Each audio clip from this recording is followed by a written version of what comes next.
Crit and Grit Media. If you want to know more about us or you like our content, don't forget to like and subscribe down below. Anyways, today we are talking about Legends in the Mist. As you see in my background, I put the image up. It's a brand new TTRPG made by Sun and Oak Studios. Uh, I suggest you, if you want to learn a lot more information about it, go to the website.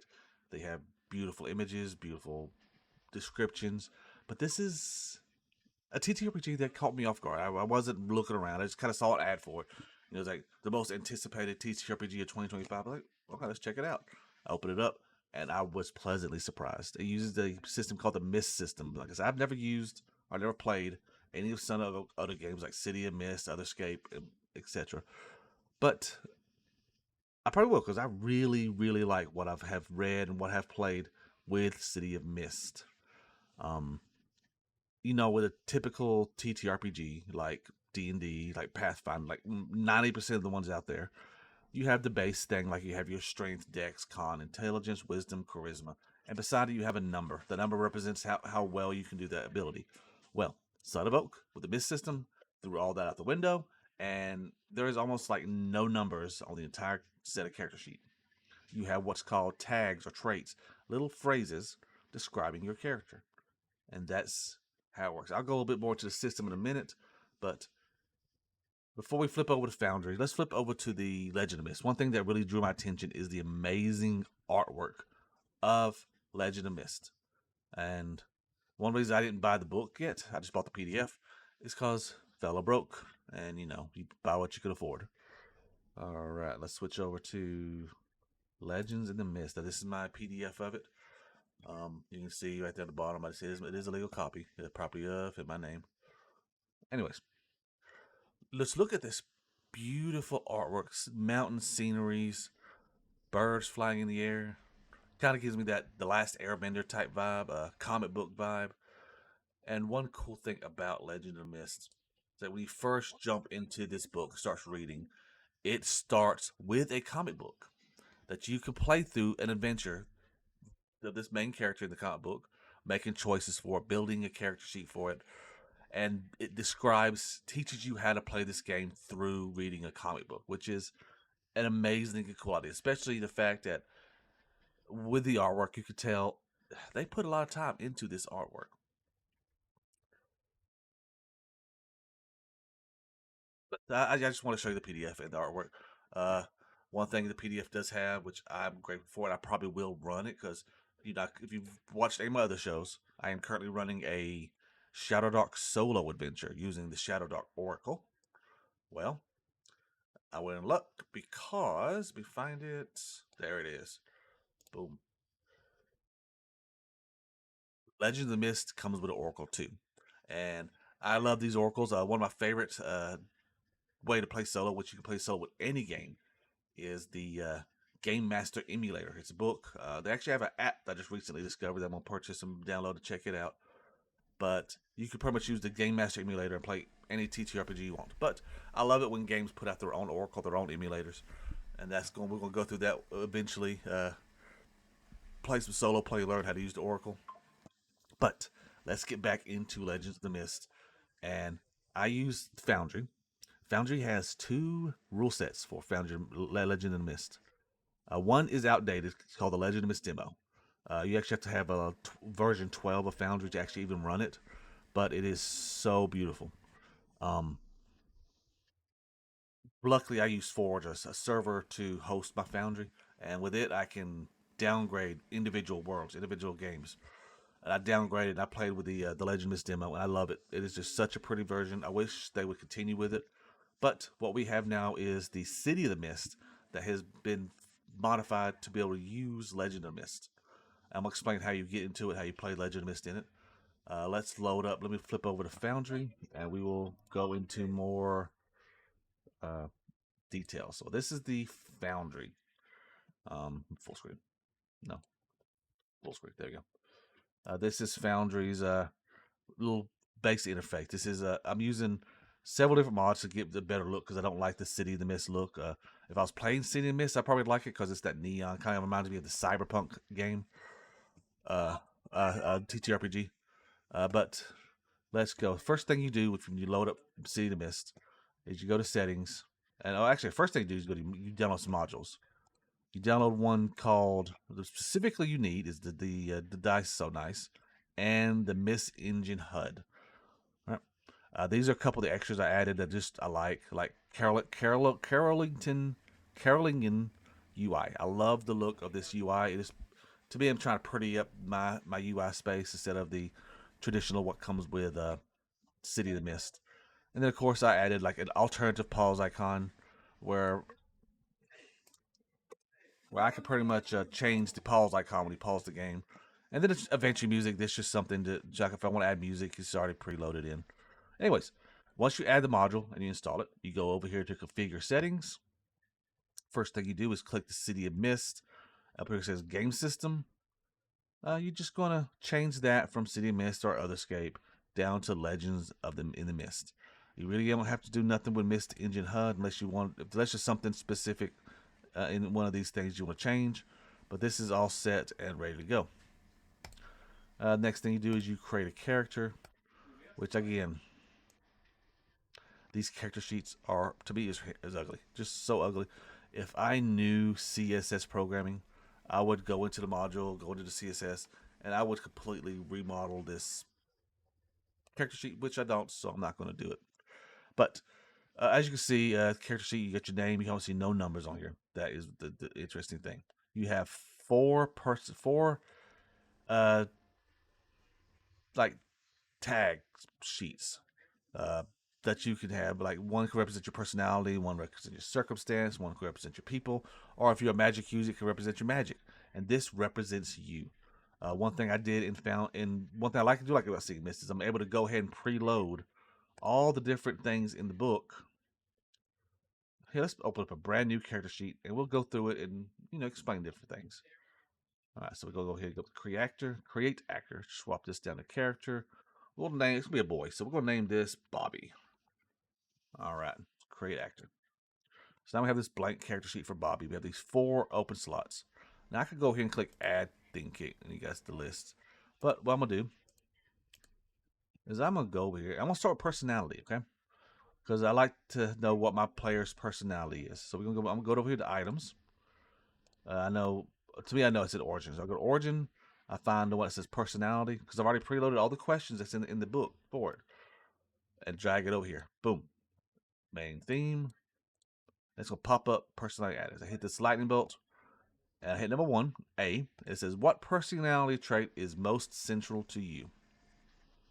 Oh, that's a good question. We'll go ahead and name it.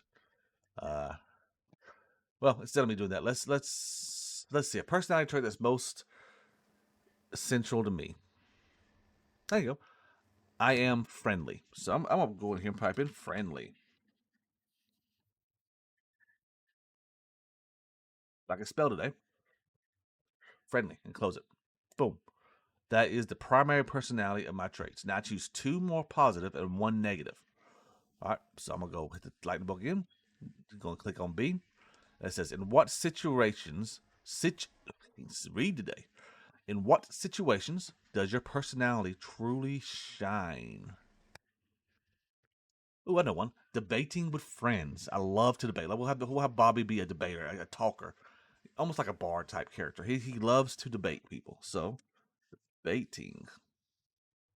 Yeah, I can't spell. He's a debater. I get 1 more positive. So I hit the lightning bolt again. How do you influence other people? Ooh, that's a good one. How do I influence other people? Say, I'm a debater. I'm friendly. What's a good way to influence other people? My winning smile. Yeah, I like that. My winning smile. All right. Now we need a negative. So we hit what looks like an anchor. And number A, in what situation does your personality get you into trouble? Ooh. So how does being friendly, being a winning? Ooh, how about gullible? I'm so friendly that I can be gullible.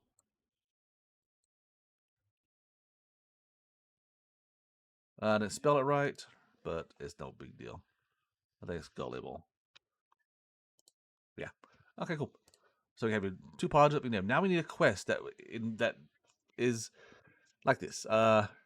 Hopes to be town mayor. That's a good one. He's friendly. He likes to debate. He likes having friends. Uh, town mayor seems a big one. Let's do something simple like the more friends, the merrier. Maybe no. What is a good quest for him as a personality that can encompass the whole whatever adventure Bobby would play in? Um, more friends, the merrier.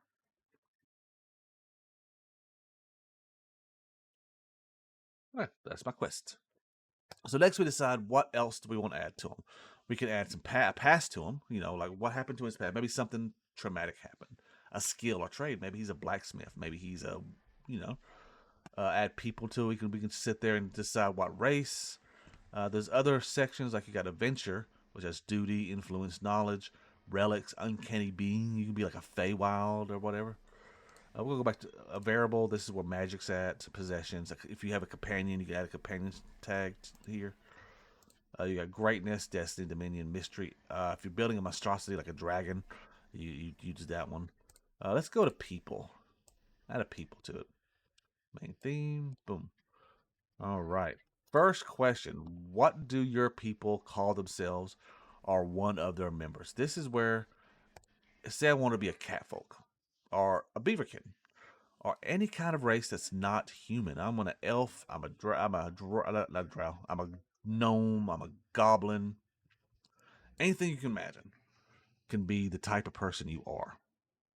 Or you can be human, and maybe you're a specific race of human. Maybe you're the mountain folk. This is a rustic. Maybe you are the mountain people of this world, and that's what you put in there. We are going to be. Let's be cat folk. That's first what I mentioned. So we're gonna be. Bobby is a cat person, so he's gonna put in cat folk.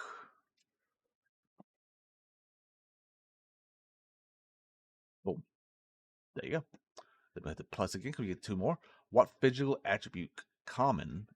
What physical attribute is common to your people serves you to your people serves you best? Okay. Oh, what physical attribute common to your people serves you best? Like I said, I can't read today apparently. Anyways, I'm going to say Catfolk has claws, so this will be a good attack trait that we can use later on when we're trying to do an attack or whatever. That'll give a plus attack. So I'm going to say claws. We have claws. Okay, now I get one more. What skill, trick, or technique or trick is practiced by your people? Cats are very agile, so I'm going to say acrobatics. They can, tumble and flip, or either that or always lands on feet. Because, the whole saying, a cat always lands on his feet. And I'm do acrobatics. So right here, I'm going to type in acrobatics. Now, you don't have to do all this. I'll show you. Actually, let me show you that real quick. Let me go get this negative in. So we need a negative. What plight or difficulty of your people most affects you? Everyone hates us. No. um, Not welcome in most towns. Oh, let's just type in outsider. That makes it simpler. We are outsiders. Boom. Okay, well, and a quest to become more. Find a home. Since they're outsiders, they don't really have a home to find a home, a welcoming. Okay, anyways, let's flip over to the PDF real quick. I want to show you, like, you don't have to sit here and think of all these questions. If you just want a basic build, they have you set, and you can be quick. It'd be quicker. You can throw a character together in no time with a basic build. Let's go back to find it. There it is. Transition. All right, so if we scroll back up from the Oracle, we'll go to what's called tropes. Here are tropes. Say I want to be a sweaty smith, a blacksmith. Well, it tells me right here, there's think kits. For a blacksmith, I'm going to choose skill or trade, which if I go to, I flip over to page 102. See, these are the questions I'm answering, by the way, on the skill or trade. I can go down here and find blacksmith, and that's the first answer to answer A. I pull it over to the character sheet. I click on skill or trait. I click, the first question, and I'm gonna put blacksmith in that section. And then question 2, I'm gonna put shoeing horses. Question 3, my own forge. And then, of course, the negative would be on the question 1 would be the specialized weapons. So that way, you can quickly build yourself your blacksmith character. Then you just go down the list. Next will be strong as an ox, which is found in traits, page 104. So you'd go find traits, pull it over to your character sheet. It populate, and then you add in the questions. Like we just go down to 104. Find strong as an ox. There it is. First question would be answer would be strong as an ox, and you just keep going through that, making these different tropes. Like here you have a sweaty smith, which is pretty much your blacksmith. More than a drunkard, a village gossip. Those are your village type characters, and then it goes down to these wanderers, like a grizzled hunter, a traveling minstrel, a wildling outrider. You have outlaws, like your rogue characters, your fighter characters, if you want to focus on combat. Person armed, a sellsword, a squire. If you want to be a magician, boom, you got your magic users. Witches, same thing. Strange creatures. You want to be, if you want to be a fae or this like grouchy household hob, this ugly little creature here, a skin changer. You can even be like nobility, be kings and queens, or like I said, I showed you the monstrosity traits earlier. You could be like a dragon, a vampire, this god of the forest. I mean, the possibility of adventures are endless. All right, so let's flip back over to Foundry, and we'll go over some of the basic rules. Okay,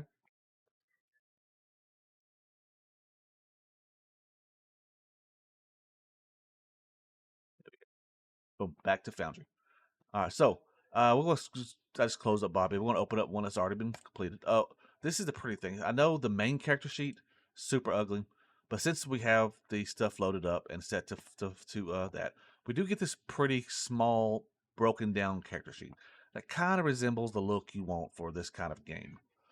But anyways, the way this game works, you got your stats, you got your backpack. Everything is in tags and traits. Even your backpack, if you notice down here on this screen, scroll with unknown spell. It's just a word. Okay. Uh, when you want to do an action, you roll a 2d12. I mean 2d6. I don't know. I'm thinking of a different game. Sorry. Here, let's do this. Let's go to how to play it in a nutshell. Let's flip you back over to.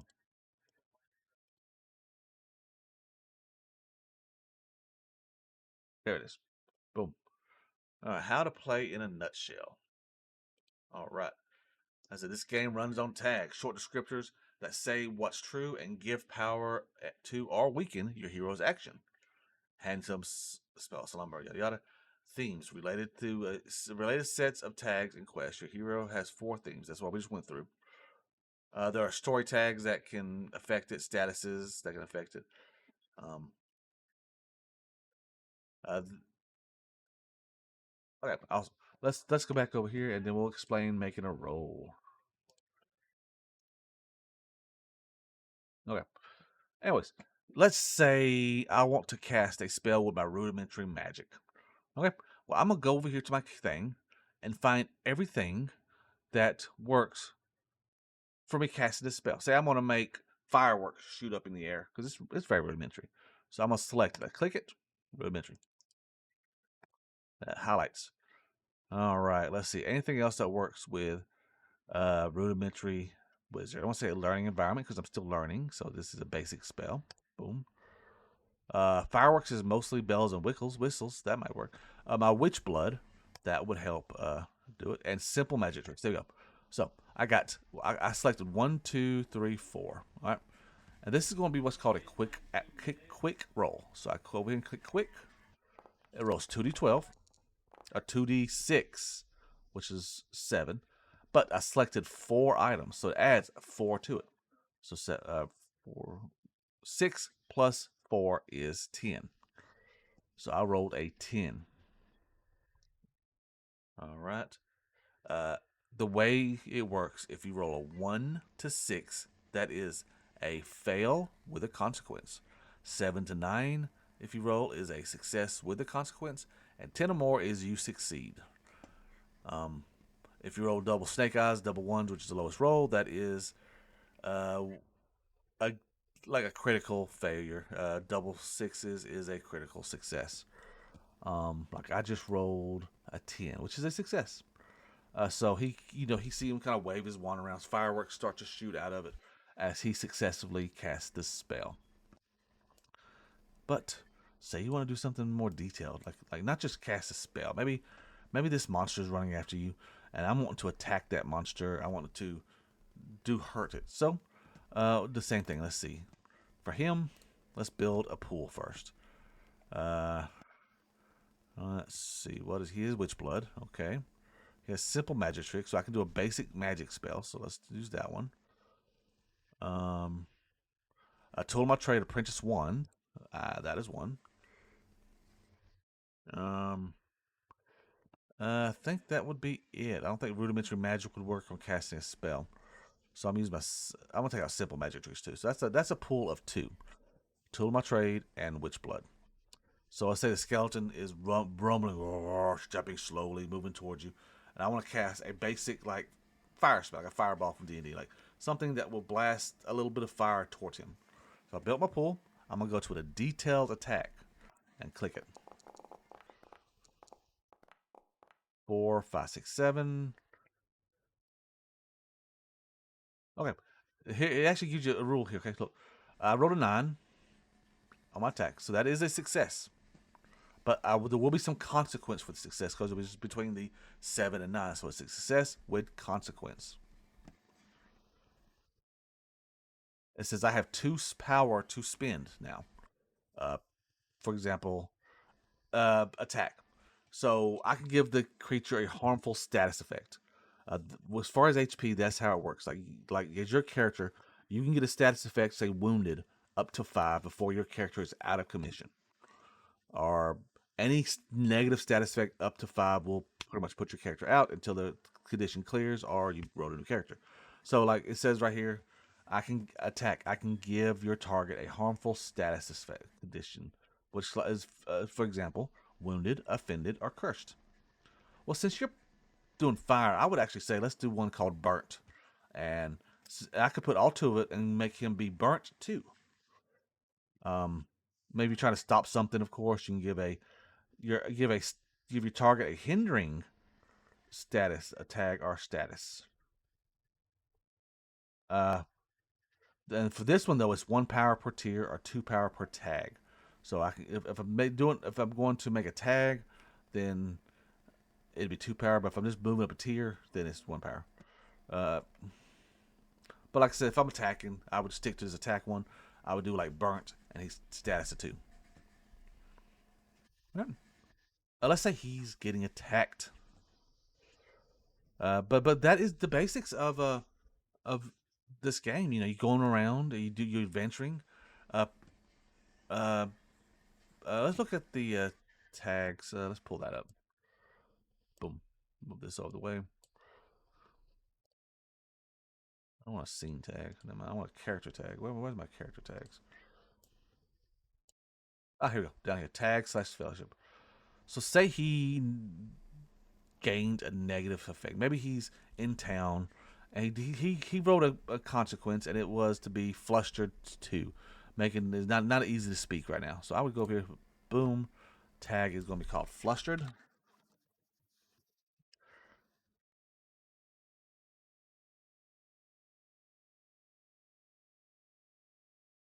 and close that. All right. Oh no, I think I should have put it in statuses, not tags. Yeah. All right. Let's go to statuses. There we go. This is what I wanted. So we're going to go to flustered, and it's going to be 2. Ah, there you go. Category is it's going to be a hindering category. And close. Now we have this flustered -2. So now, until that status is cleared, if I'm trying to do something talking to people, let's do one. Let's do a rule like that. Say he's in town. He's trying to do maybe a show. He's a magician. He's trying to do the rudimentary magic to make some money. Maybe a heckler flushed him, which caused the fluster 2. So now he's going to try to do another magic spell and impress the crowd. All right. So he clicks the rudimentary. So it'll be rudimentary magic. Let's see. Apprentice wand, simple magic tricks. That's +3. But since he's flustered, flustered 2 comes into play, which will give him a -2. So that means he has a 1 plus on it. So, and this is just a quick roll. That means there's no power to spend. We'll just try to see a yes, no outcome. So click quick roll. And we're going to roll a 1 and a 6 +1. That's an 8. An 8 is between 7 and 9, which means it is a success, but with a consequence. So, the action unfolds as expected or better, achieving the intended goal or overcoming an obstacle. The narrator can also give you a useful tag or status. All right. So he succeeded. He succeeded with a consequence. Like for example, so he's in the middle of a show. The spell goes off without a hitch, but maybe something happens. I don't know. I'd probably look at the consequence oracle to come up with a decent consequence for that. But that is basically how a negative status works. If you get the way status counts up. Okay, let's explain that. Say you get wounded 2. I wish I had a chart or a way to represent this because like buttons. Okay, I'll just draw it on a map. Okay, we'll do that. Okay, where's my drawing tool? Where's my circles? All right. So you got 1, 2. Each status has 6 dots, 6 levels to that status. 1, 2, 3, 4, 5, and 6. Okay. So, where's my freehand draw now? There you go. So this would be, let's do text all through here. Text 1. 1. 1 goes there. 2. 2's gonna go there. Oh, that's 3. Go there. Let's see. That should be 23.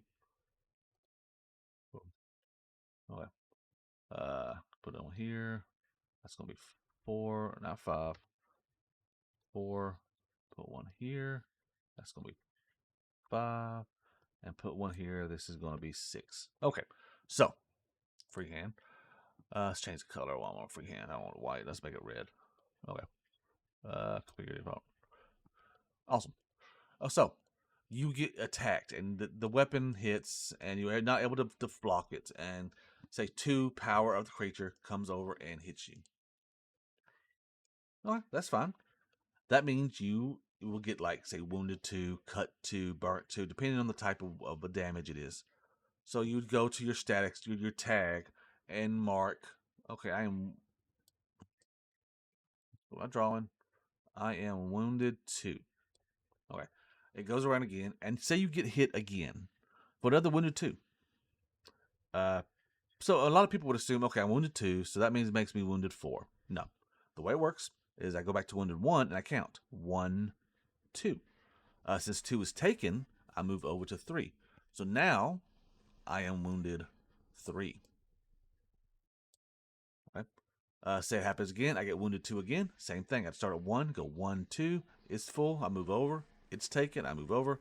Now I'm wounded 4. All right. And that's how you count in wounded conditions. I get wounded 3. Same thing. I start at 1, go 1, 2, 3. 3's taken. I'm moving over to 4. 4's taken. Then I'm moving to 5. And then I'm wounded 5.